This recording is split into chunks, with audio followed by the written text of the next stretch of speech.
طفیل ابن عمرو دوسی یکی از آن سران و بزرگان معروف قبیله دوس است که در دوره جاهلیت از شهرت و نامآوری خاصی در میان مردم برخوردار بودند. سفره این مردی دلیر و سخاوت پیشه برای همگان پهن و دروازه‌اش برای مسافران و مهمانان همیشه باز بود. وی به گرسنگان طعام و به بی‌پناهان پناه و به مستمندان کمک می‌داد و در پهلوی این همه صفتهای نیک ادیب نامور و شاعر بلند آوازه و صاحب احساس دقیق بود. حرفهای شیرینی و حلاوت خاص داشت. در برابر نیکان سخنی نرم میزد و در برابر بدخواهان طبع دروش داشت. طفیل دیار خود تهامه را به قصد سفر به مکه ترک گفت.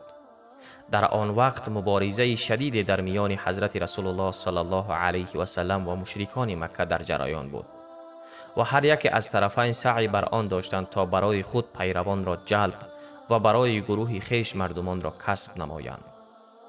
حضرت رسول الله صلی الله علیه و سلم مردم را به ایمان به خدا و دین حق دعوت می کرد و کفار قریش با همه امکانات و وسیله‌ای که داشتند سعی می نمودند تا مردم را از سر نهادن به دین حق باز دارند.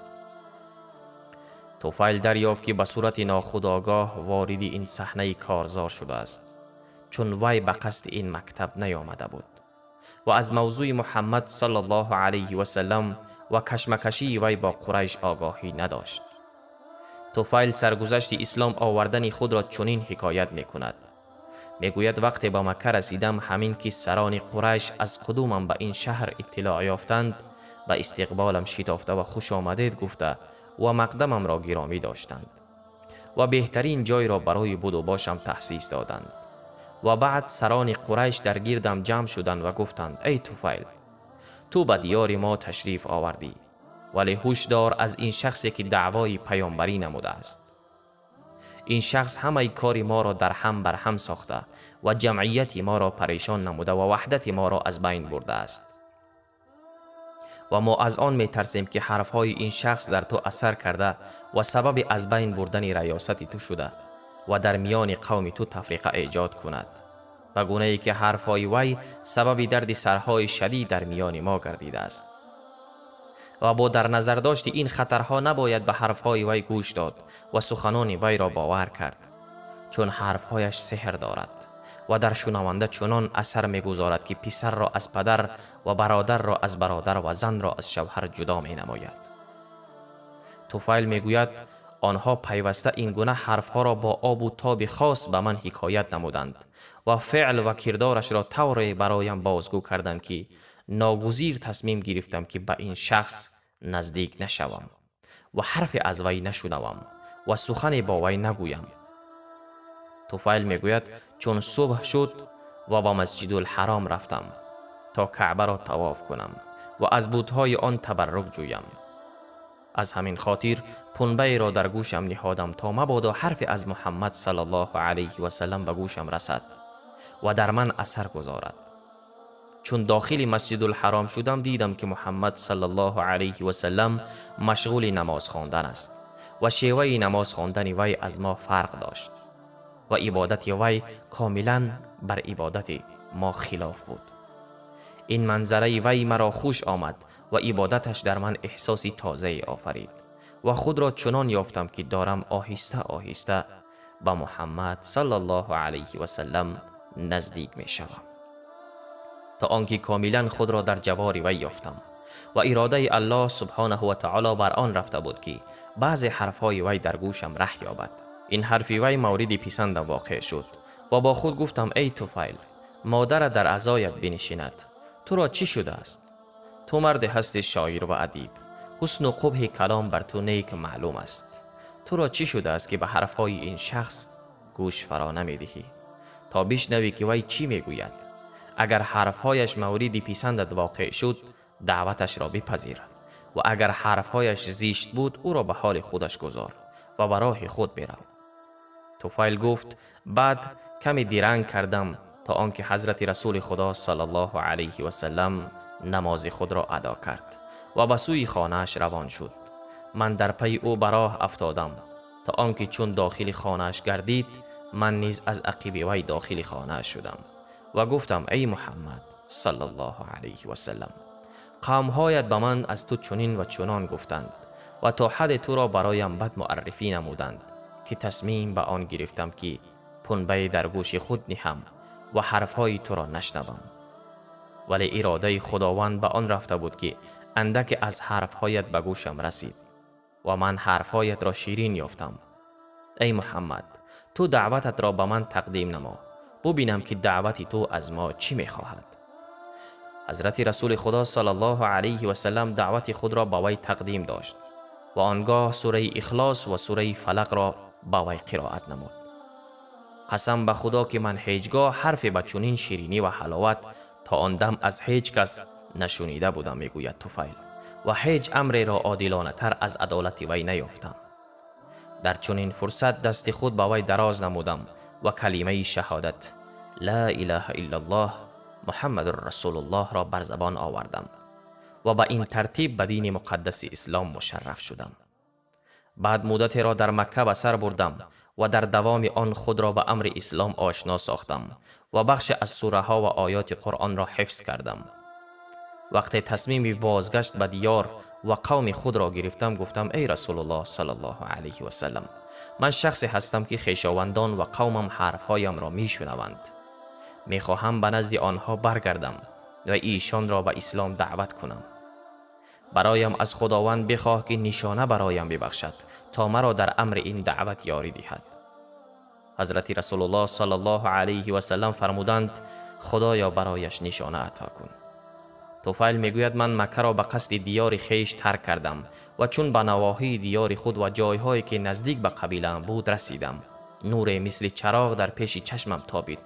با خود گفتم یا الله، این نشانه را در غیر از چهره‌ام قرار ده، چون از آن می ترسم که قومم این نشانه را گمان عقوبت الله بر من که در نتیجه ترک دین اجدادیم باشد ندانند. همین بود که خداوند این نور را در سر تازیانه‌ام گذاشت که به شکل قندیل در نوگ تازیانه‌ام می درخشید. در حالی که من از فرازی بلند پایین می آمدم، مردم این شعله را و چشم سر می دیدند و تماشا می کردند. پدرم که مردی کهنسال بود به استقبالم آمد. با وی گفتم پدر، خود را از من دور دار، تو پدری من و من پسری تو نیستم. گفت فرزندم چرا، چی پیش آمده است؟ گفتم به دلیل این که من مسلمان شدم و پیرو دین محمد صلی الله علیه و سلم شدم. پدرم گفت جان پدر، دین من دینی توست. گفتم ای پدر، بیا غسل کن و لباس تازه بپوش و بعد نزدم بیا تا تو را درس و تعلیمات دین جدید بیاموزم. همان بود که پدرم رفت و غسل کرد و لباس تازه به تن نمود و بعد آمد و اسلام خود را عرض داشت و مسلمان شد. بعد همسرم آمد و با او گفتم خود را از من دور دار، من به تو و تو به من پیوندی نداری. همسرم گفت چرا پدر و مادرم فدایت، چرا، چی شده است؟ گفتم اسلام در میان من و تو جدایی افکنده است. من مسلمان شدم و پیرو دین محمد صلی الله علیه و سلم شدم. همسرم گفت دین من دینی توست. گفتم برو و با آب زوشری غسل کن. زوشری نامی بوتی قبیله دوس است و در پیرامون آن آب از کوه فرو می ریخت. همسرم گفت پدر و مادرم فدایت، آیا از این ترس نداری که زوشری به اطفالمان آسیبی نخواهد رساند؟ طفیل میگوید گفتم خداوند تو و زیشری را هلاک سازد. با تو گفتم که در آنجا برو و دور از مردم غسل نما و من کفالت می دهم که این زوشری سنگی بی زبان و گنگ نمی تواند به کسی زیان و آسیبی رساند. و میگوید همسرم رفت و غسل کرد و بعد آمد و اسلام را به وی عرضه نمودم. وی نیز مسلمان شد. بعد همه افراد قبیله دوس را به آیین جدید دعوت کردم. همه آنها در قبول آن دیر کردند و دیرنگ کردند و مانعگی نمودند، مگر ابو هریره که بدون هیچ نوع شک و تردید این آیین را پذیرفت و مسلمان شد. طفیل اضافه نموده میگوید بعد همراه با ابو هریره رضی الله عنه به حضور حضرت رسول الله صلی الله علیه و سلم به مکه آمدم. حضرت پیامبر صلی الله علیه و سلم برایم گفت ای طفیل، چی فعالیت های انجام دادی؟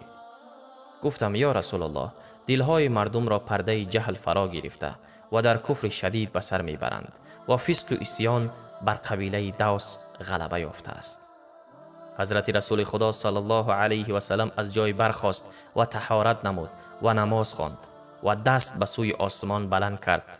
حضرت ابو هریره رضی الله عنه گفت حضرت رسول خدا دست به سوی آسمان بلند کرد، از آن ترسیدم که بر علیه قومم دعای بد میکند و همه هلاک میشوند و با خود گفتم وای بر این قوم من.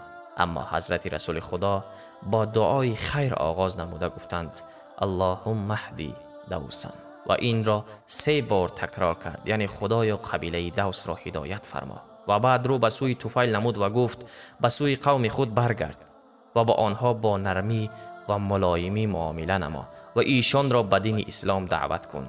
طفیل میگوید من تا وقتی که حضرت رسول خدا به سوی مدینه هجرت کرد و جنگ بدر و احد و خندق را پشت سر نهاد، پیوسته در میان قوم خود بودم و آنها را به اسلام دعوت می کردم. و وقتی که به حضور پیامبر صلی الله علیه و سلم آمدم، اهل 80 خانه از دوس مرا همراهی نمودند که همه آنها به اسلام رو آورده و اسلام داریشان خوب شده بود. همان بود که حضرت رسول خدا صلی الله علیه و سلم از ما سخت خوشحال و مسرور گردید و از غنیمت‌های خیبر که به دست مسلمانان فتح شده بود برای ما سهم زیادی داد. گفتم یا رسول الله، در هر جنگ که براه می اندازی ما را در دست راست خود قرار ده و کلمه مبرور را شعار ما گردان. طفیل میگوید از آن روز به بعد همراه با رسول خدا صلی الله علیه و سلم بودم تا آنکه خداوند به دست مبارک وی مکه را فتح کرد. و بعد گفتم ای رسول خدا، مرا به ذوالکفین بفرست تا آن را آتش زنم. حضرت رسول خدا صلی الله علیه و سلم به وی اجازه داد. همان بود که وی همراه با دسته عملیاتی از قوم خود به قصد این مطلب براه افتاد. چون به آنجا رسید و خواست که ذوالکفین را آتش زند، زنان و مردان و کودکان زیادی در گردش جمع شدند و انتظار آن را داشتند که حتما ضرر و آسیب از سوی این بت به وی خواهد رسید. اما طفیل به این بت روی آورد و در دل آن آتش زد و این ابیات را زمزمه می کرد: ای ذوالکفین، من از پرستندگان تو نیستم، تولد ما پیش از تولد توست. من آتش را در دل تو برافروختم. همین که آتش این بت را در خود فرو کشید و آن را سوزاند، همراه با آن بقایای شرک نابود شد و همه قبیله دوس به اسلام داخل شدند و اسلام داریشان بهبود یافت. بعد از آن طفیل ابن عمرو دوسی پیوسته در خدمت رسول خدا صلی الله علیه و سلم بود تا آنکه حضرت پیامبر صلی الله علیه و سلم به جوار رحمت حق پیوست.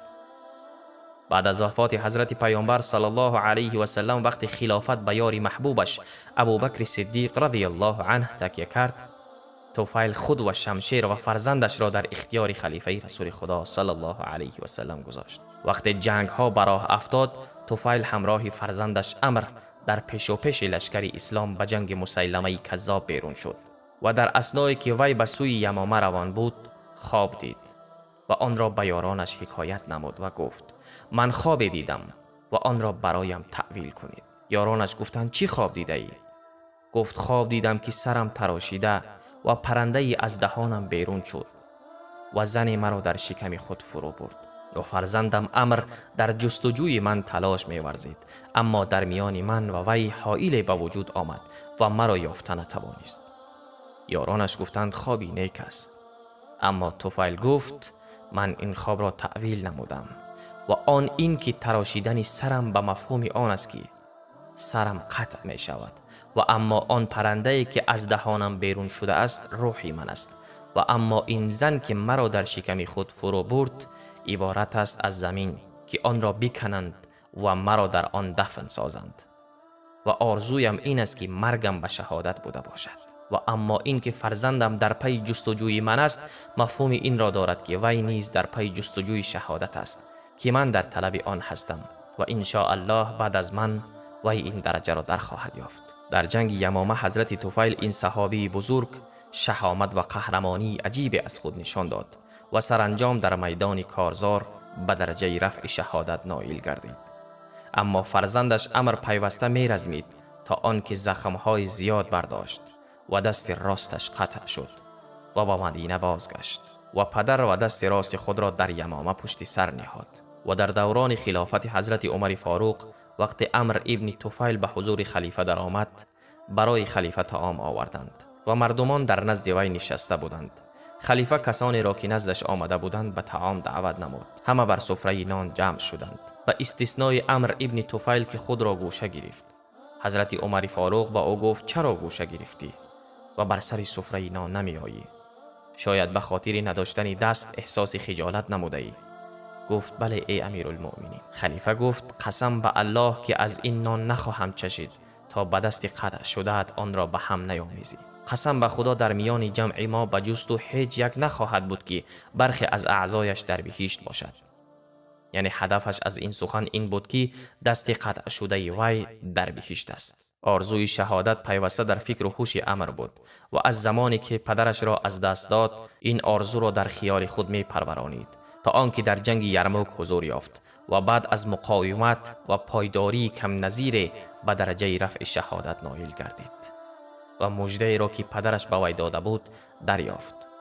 خداوند طفیل و فرزندش عمرو را غرق رحمت بی پایان خود سازد. السلام علیکم و رحمت الله و برکاته.